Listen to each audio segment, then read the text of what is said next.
32.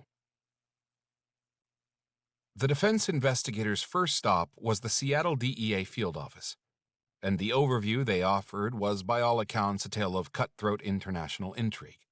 It was the story of a pipeline that ran from China, where the fentanyl precursor chemicals were produced, to the sinister Sinaloa and Jalisco cartels in Mexico, which manufactured the drugs and then smuggled the too often lethal product to their distribution networks in northwestern urban hubs such as Seattle and Spokane. Next, with the eager help of a freelance army of small-time distributors, the drugs reached into the seemingly wholesome all-American counties and college towns, like Moscow, Idaho. That was the view from 1,000 feet. But Sheriff Brett Myers, head of the Quad Cities Drug Task Force, a multi-jurisdictional team propped up in part by federal money, whose territory included the university towns of Moscow and Pullman, along with Lewis Clark State College in Lewiston, Idaho, offered a ground-level account. And it was enough to give anyone whose child was heading off to college in the area the willies. The sheriff shared that his task force was working with college kids and the local schools whom they had caught dealing MDMA and cocaine, flipping them, and then using the students to go after the big local dealers. And once the scared, witless college kids had helped his team ID the foot soldiers, we go up the ladder to get the people tied to the cartels in the cities. The sheriff took a philosophical perspective on the possible danger the frat boy double agents might be heading into. It could be, he acknowledged equably. There are some very tough guys running this business. The risks, however, were no deterrent. We're game to do that every day of the week, he promised. Was some sort of similar intrigue going on in Moscow the night the 4 students were murdered? The sheriff was not involved in the investigation and therefore can only speculate, but his was a local lawman's informed conjecture, and a resonating one. Could it have been a drug-related case? I can't rule it out, it's not improbable. From what I know, that'd answer a lot of questions. Did any of the victims know Emma Bailey and Demetrius Robinson? Had the couple from time to time joined the throng of kids who regularly flocked to the King Road house? Those now became the game-changing questions the investigators for the defense had been trying to answer. Follow their winding path. Ashlyn Couch had been one of the original signers of the lease on the King Road house with the others, but she had never moved in. Nevertheless, she remained a friend, as well as a sorority sister of several of the residents, and according to some reports, she would visit from time to time. She even celebrated her 21st birthday with a spirited party at King Road. And Couch followed Bailey on Instagram, which could mean something, or nothing. But it did lead the defense team to another, even more pertinent question. Did Bailey know Kohberger? This inquiry, one that had the potential to turn the entire case inside out, persuaded investigators to revisit Kohberger's first day in Moscow, the pool party at the Grove. They realized it was suddenly necessary to look deep into the festivities from a previously ignored perspective. In the frenetic days following the arrest, a team of FBI agents had grandly commandeered a room at the red brick Lightly Student Services building on the main WSU campus. And with a professional politeness that won over even the most belligerent student, they began interviewing anyone who knew Kohberger. In the process, they dutifully had inquired if anyone had any photos or even a video from that summer's pool party at the Grove. A few pieces of evidence were produced. It was not an extensive record of the day, more a haphazard collection of snapshots and at least one brief, somewhat random cell phone video. The agents had been searching for sightings of Gonsalves, Mogan, Kernodle, or Chapin, trying to discover something, anything that could tie Kohberger to the victims. They could not find the faces of any of the 4 students in the material, which meant that they weren't at the Grove pool party, or they simply didn't appear in the photos that were taken that day. Or, no less likely, maybe they just weren't in the handful that were shared with the Bureau.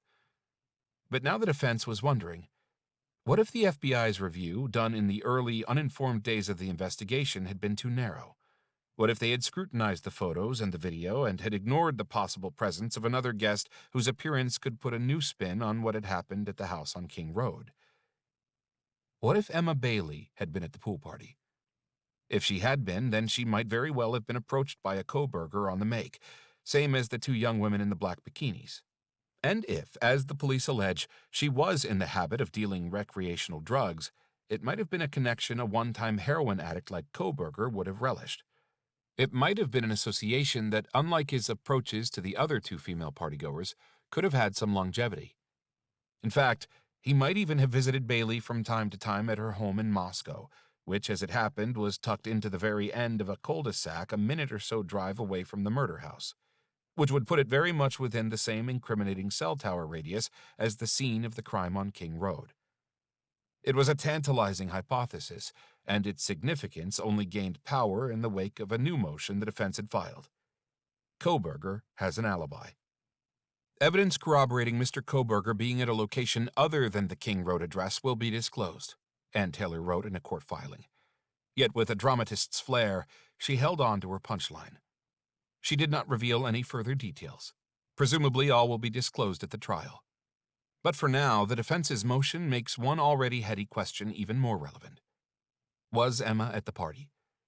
7 people who were there were queried, and the responses, all shared after a good deal of thought, ran the narrow gamut from, "I think she was," to "she might have been." But no one said she definitely was, and no one said she definitely wasn't.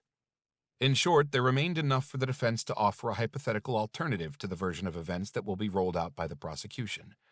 Or at least that is what the defense is hoping. Yet these speculations, when held up to the light, immediately turned porous. There was never any drug paraphernalia found in the house, and while the complete autopsy reports on the 4 victims have not been released, there has been no claim that drugs were found in any of them at the time of their deaths. And as for Emma Bailey and Demetrius Robinson, no one has constructed an airtight case that they were ever involved in any sort of drug deals with any of the residents on King Road, or for that matter that they had ever entered the house. Ultimately, with the death penalty hovering pretentiously over the proceedings, it will come down to 2 conflicting stories, and it will all be left to the jury to make sense of it all.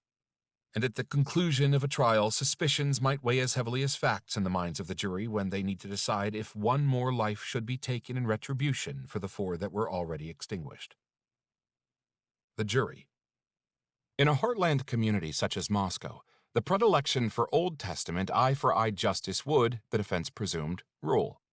Despite the many deficiencies in the narrative they feared, the prosecution would nevertheless not need to work too hard to spin a scenario that would send Kohberger to death row.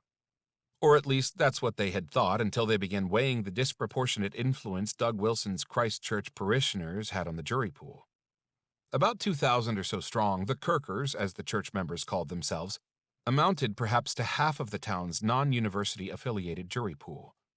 And here's what left the defense's team's hopes surging.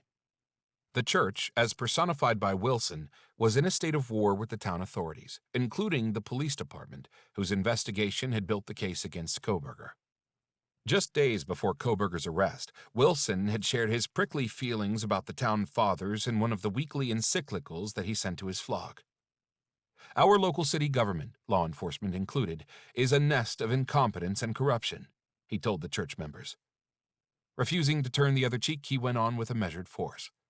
If the additional scrutiny over the murder case is part of what brings about a much-needed house cleaning, then we should be grateful for that.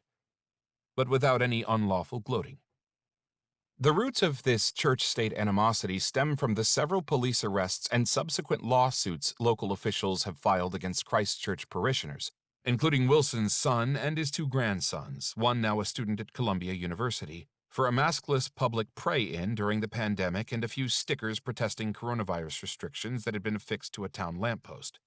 You'd think we'd be a natural constituency for Back the Blue, but after what we have experienced, I think that if any of my parishioners are on the jury, I'd tell them to go in with an open mind, Wilson asserted. But the Reverend's own mind was not that open. If a Moscow cop were to testify against Kohberger, he has warned, his parishioners would have reason to be skeptical. After all, we know their officers have lied on the stand before, he explained, referring to the cases involving his son and grandsons. And Wilson did not flinch from making his way to what was now the bottom legal line of the Moscow murders. From what I've read, there are a lot of questions that still need to be answered. I think it's very possible the prosecution has the wrong man, he warned.